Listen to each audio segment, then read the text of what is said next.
Yesu ashimwe bene data. Jendi ngashima Imana kubwo gusenga guhindura ibintu no kubwa Apostle Joseph Nduwimana no kubwa mwarimu Auguste. Ivy'Imana yakoze je nari ndi mu gihugu ca Kenya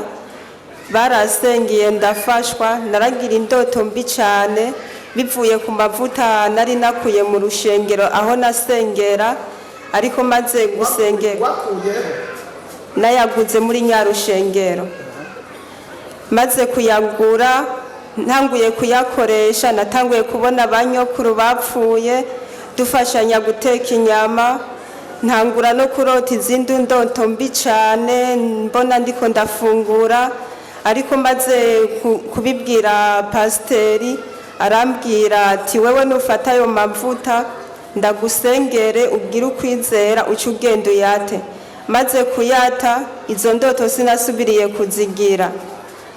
renda gishimira Imana je nari umuntu nta rushengero nasengeye hesha ariko ibyo kubatizwa sinavyiyumvamwo ariko ngaha anye barabimbara ibyo kubatizwa ca ndavyumva ubu ndashima Imana kuba narabatizwa. Haleluya. Amen. Mufashe duhe icyubahiro Imana. Iragikwiriye nari mfise uburibwe mu nda budahera imisonga ca telefone umurongozi Andre wo buserere ya Buterere ndambwira ati shaka uze kusenga cyangwa uze kuza tugusenge uburibwe bwose narabudashwe buramva mu ndashima Imana kuba uburibwe bwose bwarakize amufise gushima kwa Imana. Yesu nashimwe nanje mpagaze imbere y'ubwoko bw'Imana nshimira Imana jewe bundi narahuye umusuma yaranteye mu nzu araza arinjira hari saa 4 nagiye ku kazi n'abana twese bagiye bamwe bagiye arinjira mu nzu arafata ibintu muzi zange zose aratekera byose aratekera hanyuma mugabo mubanye acahagara hanze arikeka aramwikeka maze kumijeka acarasohoka asohotse acagenda ashira yari yabishize mu igunira ivyo bintu byose izo muzi zose azishira inyuma y'inzu hanyuma bicayibura ingene abitwara hanyuma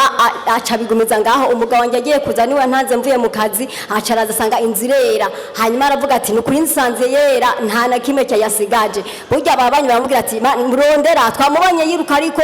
nta kintu yatwaye rondera aho biri hose burya aciye abisanga biri inyuma mu iguna ariho bitekeye byose nta na kimwe carashika mu nzu mvuye mu kazi abana barambwira ati burya batwivye ati ntimumbura ivyo bintu jewe nabwo banyivye ntibikunda ko bonye bakuko jewe nzinduka muri burakenja gusenga Imana data ntashobora kunkoza isoni burya nyene carashika nsanga nta na kimwe cyatwawe Imana ihabwe. Yesu ashimwe cyane hamaranje ikintu shimiye Imana nari ngwaye pizosi cyane umengo ni ikintu nikoreye ariko ndashimiye Imana cyane kuba narakize ubu n'umwana ndamuheka neza kindi cya kabiri shimiye Imana je narigeze kuduga ruguru manutse nsanga natoye ishakoshi atari gwanje ariko ndavuga ati Imana nibone kuri bigenze uwo muntu nta nuwo narinzi ariko ndashimiye Imana naciye ntasanga yo karete simu yiwe weshako shiraboneka ivyo ndabishimiye Imana ikindi nshimiye Imana jewe umwana namurose bigoranye ariko ndashimiye Imana ko yamumpaye bikagenda neza Imana ishimwe cyane. Amashimwe ku Mwami wacu Yesu. Yesu nashimwe. Amen. Yesu nashimwe kandi Amen. mpagaze ngashima Imana ku misi y'imyongerano Imana yampaye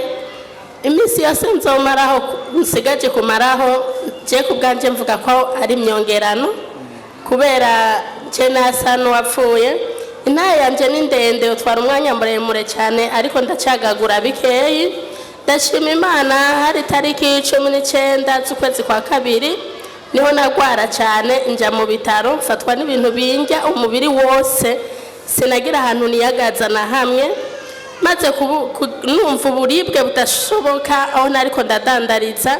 biranka ko mvuga biranka ko mpamagara w'impande yacu ariko ndagira ubuntu Imana irangirira ubuntu umugabo acarava ku kazi asanga ariho ndi vyase ko mvuga caranterura ntwara kwa muganga kuri Hope ndagenda kwa muganga kuri Hope bitoroshe numva mu mutwe umenga ndi umusatsi numva mu ndu umenga hacanye imbabura ndumva ngomba mfe cyane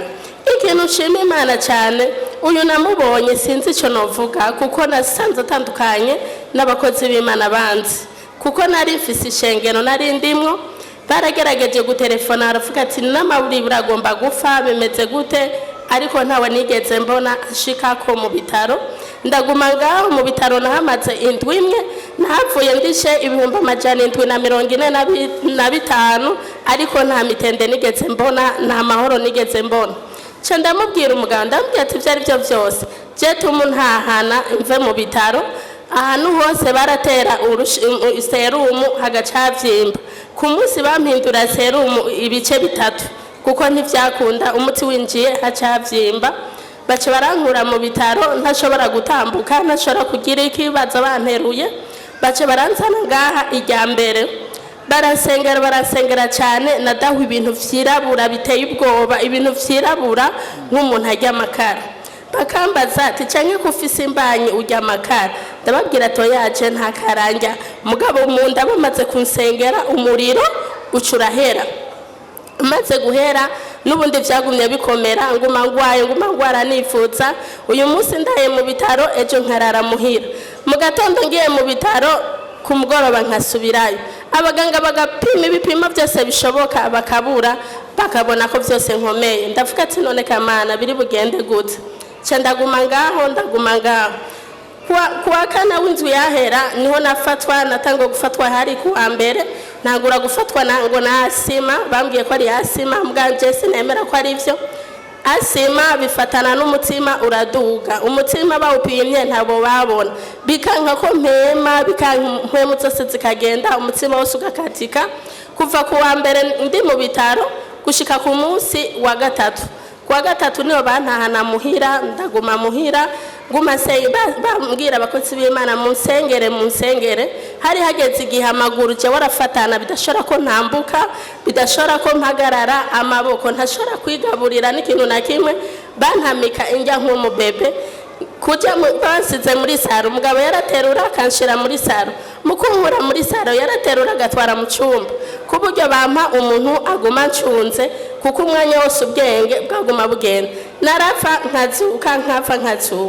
ari kuwa kane rero ikintu ngomba gushima Imana cyane Imana yanyongeye iminsi yo kubaho hari ku munsi wa kane ari mu gatondo niho numva neza ndiko ndapfa ndumva ubwenge buko buragenda intoke zirakongatara amaguru arakongatara nicaye ariko biranga ko mvuga muganda mubwira umugabo ati banzu ndonderera umuntu asengere kuko ndumva ko ndiko ndagenda ndumva ko ntagihari umugabo nawe nyere mu kuyihagarara ko yambwira ati yaha birahera reka ndakujane kwa muganga ndambwira ya none ruruntware kwa muganga rondera umuntu asengere kuko ndumva ko bikomeye aratelefona umukozi w'Imana aramubura aho nari maze kumva mfise ubwenge buke ariko numva hari ahantu ndiko ndamanuka numva ubwenge buriko buragenda cyandagumaho jewe nyuma y'ivyo naciye mva mu mubiri nyene birahera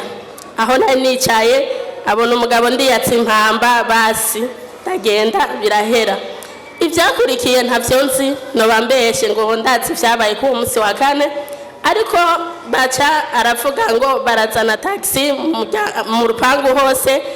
babonye ko nafuye bafutse byaheze abantu bakagumubwira ati ngo tumujane kwa muganga hoho basi badupimire turabe nyene ko vyamaze guhera mugara mubwira ati ya jewe bigikunda ko avuga yambgenda murondere umukozi w'Imana ndamusengera rero imbere yo kumujana kwa muganga reka nce ku mukozi w'Imana amusengere hama tugume tubandanye ndashimira Imana ku bakozi ba hano barabikora tanzigirimo babikora tanyungu barondera babikorera umuntu wari we wese bataravye agaciro canke bataravye igihagararo kuko iyo barabi igihagararo nubwo bari kumfasha nkuko byari biri baranzana ngaha ndikiziga nza hondi ndazi ko umugabo yamaze kurira abana bamaze guheba bose bamaze gusezera ko napfuye barasengera cyane barasengera nagiye gutora ubwenge bankuye ngaha mu masengesho namaze gukira ngenda ndatambuka ndashima Imana ya hano ko yanyigije nari mfise uburibwe butagira uko bungana kuva mu 12 zo tariki 19 sinatambuka naza ngaha banteruye naza ngaha baseguye ndashima imana ko yongeye kunyongera ingufu zo gutambuka, ndashima imana ko yongeye kunyongera iminsi yo kubaho. Ukoze imana nacyo mfite namushimira, ariko imana izakugeze kure, imana izagukomeze, imana izagushoboze, kuko yo ntabonana nawe urumva narapfuye mba naribagiranywe. Nukuri imana iguhezagire kandi izagushoboze. Ndashima imana ikindi kigira kabiri, hari Dimashe imana iramwereka iby'iwanje nicaye hari inyuma, aravuga ati hari umudame ngaha amaze iminsi 3 yari yapfuye bahevye, ati afise ikintu mu nda kirekire cyane, ati ikintu kirekire kirenduka mu nda, akoroye aragicira kaguma kweguku. Ndashima imana nicaye hariya ndahaguruka, kandi byari byase ko maguruka atangufu ufise, ariko amaze kubivuga byarakunze ndahaguruka ndava hariya ndaza aransengera. Amaze kunsengera bariko baratangisha amahera y'intuze y'ibihumbi 10 bavuga kugurana imana. Ndavuga ati none kamana aya mahera ko atayo mfise, ariko aravuga ati aya mahera uyatanze uraba ikintu utongererako. Ndavuga ati imana